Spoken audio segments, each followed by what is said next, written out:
গণহত্যাকারীদের দ্রুত বিচার, শহীদদের পরিবারকে আর্থিক ও আইনি সহায়তা দেয়া ও রাষ্ট্র পুনর্গঠনের রোডম্যাপ ঘোষণা সহ ৫ দফা দাবি জানিয়েছে বৈষম্যবিরোধী ছাত্র আন্দোলন।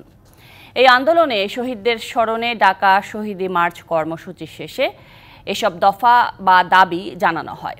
ঢাকা বিশ্ববিদ্যালয়ের রাজু ভাস্কর্য থেকে শুরু হয়ে রাজধানীর বিভিন্ন সড়ক ঘুরে ৩ ঘণ্টা পর শহীদি মার্চ শেষ হয় কেন্দ্রীয় শহীদ মিনারে গিয়ে।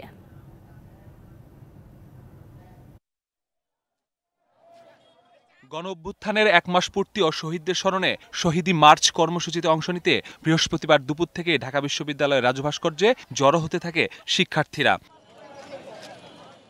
বিকেল ৩টে বাজার আগেই শিক্ষার্থীদের উপস্থিতিতে কানায় কানায় পূর্ণ হয়ে ওঠে রাজু ভাস্কর্য এলাকা। স্লোগানে স্লোগানে প্রকম্পিত হয় ঢাকা বিশ্ববিদ্যালয় ক্যাম্পাস। তাদের যেভাবে মারা হয়েছে বা তারা যে সমস্ত কষ্ট করছে এগুলোর ফল আসুক, আমরা সবাই চাই। এই আন্দোলন ছিল আমাদের গণমানুষের আন্দোলন।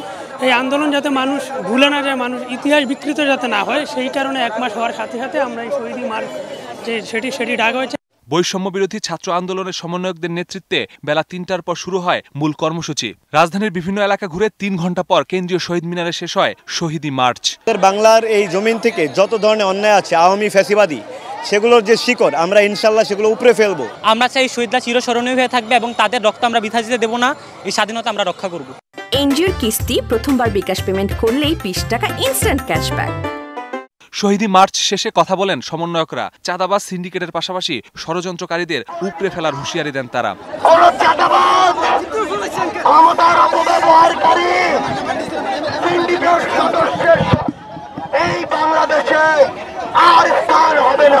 পরে গণহত্যাকারীদের দ্রুত গ্রেপ্তার করে বিচারের আওতায় আনা সহ ৫ দফা দাবি জানানো হয়। পরিবারদের আর্থিক ও আইনি সহযোগিতা দ্রুত নিশ্চিত করতে হবে।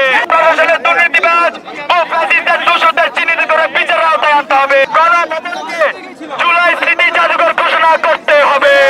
রাষ্ট্র পুনর্গঠনের রোডম্যাপ দ্রুত সময়ের মধ্যে ঘোষণা করতে হবে।